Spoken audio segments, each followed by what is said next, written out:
If you're interested in using customer experience methodologies to acquire new customers and extend customer lifetime value, stick around, this video is for you.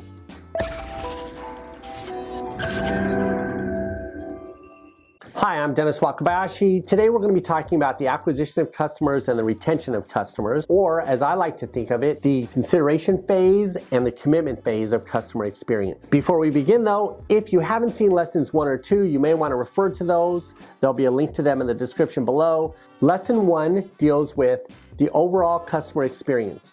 3 key areas where we focus: reputation, reach, and relationship.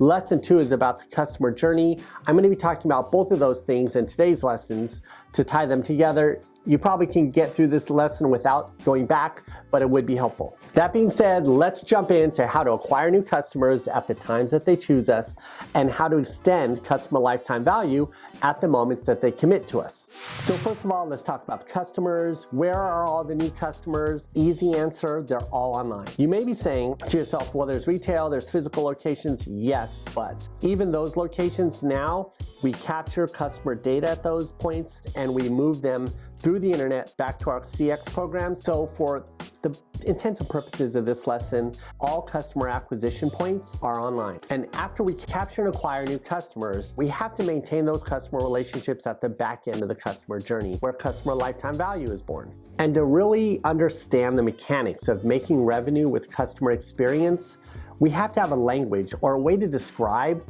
these 2 places, these 2 phases of acquisition and customer lifetime value in a way that is translatable to our entire organization. And for that reason, I like to call them the consideration phase and the commitment phase.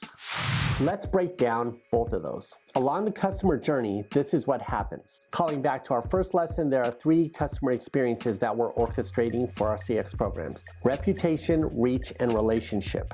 Where reputation and reach overlap, that's the consideration stage. That's where customers choose us. And that stage includes a lot of customer touch points, but some examples are social media, search, and traditional media. The stage of the journey where reach and relationship overlap, that's the commitment stage, and includes touch points like landing pages, customer care interactions, and mobile apps.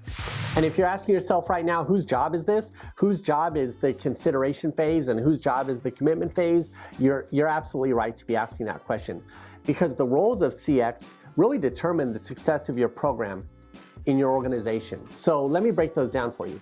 First off, we have the customer touch point. These each should be managed by a specialized team. This team will be governed by their own particular production and performance metrics and should be isolated. So customer touchpoint teams should be isolated unto themselves for the best management of your CX. Then we have the customer journey that aligns all of these customer touch points and matches a persona to the journey. The orchestration of the journey should be managed by a single leader. A single leader should manage a persona and the journey and connect with all of the teams that manage all the customer touch points so that, again, performance and production metrics can be measured over time to ensure continual optimization. And now from a wider viewpoint, the consideration phase is the responsibility of a combination of the CMO and CTO. The reason that you want to get both of these leaders involved is in order to focus entirely on this moment of consideration or moment that customers choose us. The CMO and the CTO will need to reallocate budgets to address their collaboration. Then on the back half of the customer journey, it's important for the CIO and the COO to collaborate. They need to work together to ensure product and service delivery, as well as surround the customer with integrated customer services. So they too will need to have a roll-up of commitment stage touch points, production and performance metrics that are aligned to their activities so that budgets are easier to reallocate to those efforts. By aligning your teams with a focus around each customer touch point, a single leader to manage the customer journey, and roll up consideration metric and commitment metric to C-suite sponsors, you're set up to be successful at building business cases and communicating business intelligence that optimizes your CX over time.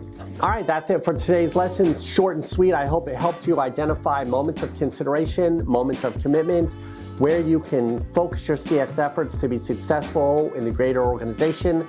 Just remember, CX is a team effort. By creating a strong customer journey, you're able to communicate all the different players and their relationship to the success of your CX programs. I'm Dennis Wakabayashi, and remember, the future of CX is in your hands.